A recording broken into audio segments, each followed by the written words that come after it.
All right, YouTube, once again, it's Kennard Vernon Stewart here for the podcast. We're talking Auburn football. Go ahead and like the video, comment, and subscribe to the channel. And as always, it's great to be an Auburn Tiger, War Eagle. Of course, this has been a very challenging offseason for the Auburn Tigers who, will not be able to participate in any kind of spring training as we know with the things that are going on worldwide. But also there's still a season that will more than likely take place. I would be perplexed if the 2020 season did not happen. But one of the biggest obstacles, if we look back from the 2019 season, is the idea of having to replace an entire offensive line, a veteran offensive line. But when we look at it from left tackle to right tackle, it was a situation where these guys just didn't have the chemistry that they needed. You talk about the situation with Prince Tega-Wanogho, who is, hadn't played football for a long time. He started pretty much, it wasn't a ground up kind of player, also transitioned from a basketball player to an offensive lineman. And I think the coaches at Auburn thought that his skill set would be transferable, but he had some questionable moments. I mean, he was very top heavy. He was very good in pass protection. But his center of gravity, as far as being a force with pushing the line of scrimmage from a running standpoint, just never crystallized. You had a lot of talented guys on this group, but just didn't really come together gel-wise to make this thing happen for the Auburn Tigers. And most of us know that if you're going to have a good offensive line, there has to be a great deal of chemistry. There has to be a great deal of being able to put talent together to have a cohesive offensive line. Because if you look at the defensive line, it's a little different because you're in attack mode. You're not necessarily in read mode, but Gus Malzahn likes to run different type of packages where you have offensive linemen that pull and that have that have to do blocking outside of the tackle, moving linemen. And that didn't always take place. And you also have the prospect of, looking at the way that Auburn likes to run tempo. A lot of times it just seemed to be very out of sync. So when we look at this 2020 prospect of offensive linemen, we just have to really look at what Auburn has coming forward. Well, for number one, you have Austin Troxell, who was injured for the most part. He will be a mainstay.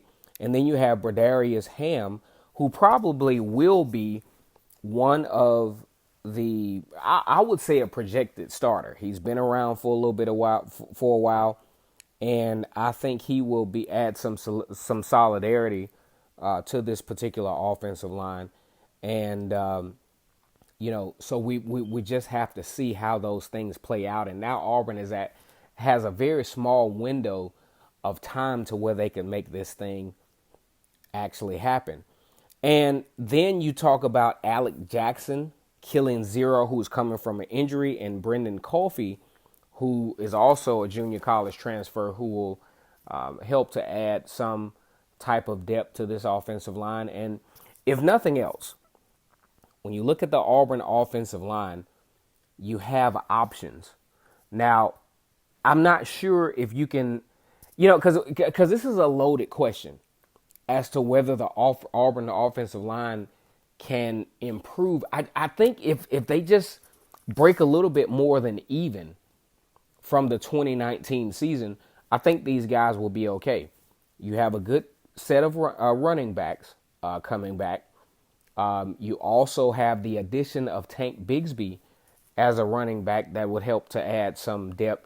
I'm not too sure if Tank Bigsby will be a starter in this particular situation, but I do know he can add some level of option as to what Auburn can do as far as the running back goes. I'm really big on DJ Williams, who had a really good year, had a nice run against LSU, kind of came on when Boobie Whitlow got injured. Of course, Boobie Whitlow has entered the transfer portal and is no longer an Auburn Tiger. But as far as the offensive line goes, that's going to be the biggest transition that Auburn will have. I think that's the set Those are the guys right now that if you're the typical Auburn fan, you're the most concerned about. Because most Auburn fans feel like the offensive line at times were the Achilles heel to this particular offense. And, like I said before, they have some talented guys there. Are they, say, like the Broderick Jones that went to Georgia? Are they that type of caliber talent? Probably not. But with Big Nail as the coach now, there's some really high level development that has to go on, but not being able to have the spring practice as your ally is just something that's brought into question. And then you think about, you have some other guys. You have Jaleel Irvin, who's a sophomore now, 6'2", 299 pounds. Keandre Jones, who was in that 2008-19 recruiting class, who's there. Tashawn Manning, 6'3", 326 pounds, and Cameron Stutes, who are big as well. It gives, if nothing else, for the Auburn fans, I want to tell you, you have a set of offensive line to where you have a good sample size of what you can choose from to make this offensive line work. What the combination will be, I don't know. The coaching staff at this point, they can't know because these guys have not been able to hit the field. So one of the biggest obstacles of this 2020 season and what will tell the story of what Auburn will be able to do starts at the line of scrimmage. It starts with the offensive line.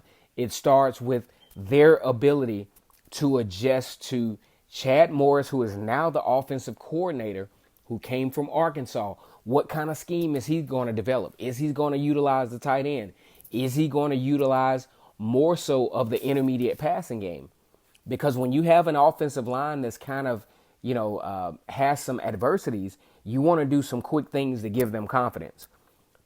If you want to really look at how to help these guys out, look at the first drive of the Washington game of 2018, when you have a lot of quick strikes, when you have a lot of fast-moving parts, a hurry-up, no option. I think that will be a very good ally to this Auburn offense, especially an offensive line that is not experienced, that, you don't want to see when you're starting from the ground up, you want to start basic. You want to put your offensive line, you want to put your quarterback, you want to put your running backs and your skill players in the best situation to be successful. And Auburn did do that. You look at the Georgia game, they tore the intermediate passing game up. In the Minnesota game, I thought in the second half for Auburn to get the offense going, they needed to start the hurry up, no huddle offense. And they did it and they scored. Why they stopped doing it is very inexplicable to me at this point. So that's what you want to look at, especially if Auburn has the opportunity to have any type of preseason practice opportunities, which at this point, from a spring standpoint, probably won't happen. I don't know if the NCAA will allow some type of abbreviated type supplementary practice in between time, but that's some of the things you have to look at. When you have young guys, you just definitely, from a developmental standpoint, have to put these guys in a position to be successful. Can you do the things that you would do if you had a veteran offensive line? I think absolutely not. Quick stuff, quick passes, utilizing the intermediate passing game, utilizing the run pass option, because Bo Nix proved to be very effective in that type of situation. Zone read was actually pretty good for Bo Nix at times. With zone read, Bo Nix had some ball protection issues. But one thing about Bo Nix, I was a harsh critic of him during his freshman tenure. Probably not rightfully so. But ball protection is going to definitely be a thing that Bo Nix has to look at. Once again, it's Kennard Vernon Stewart here for the podcast. Talking Auburn football, go ahead and like the video, comment, and subscribe. And as always, it's great to be an Auburn Tiger, War Eagle.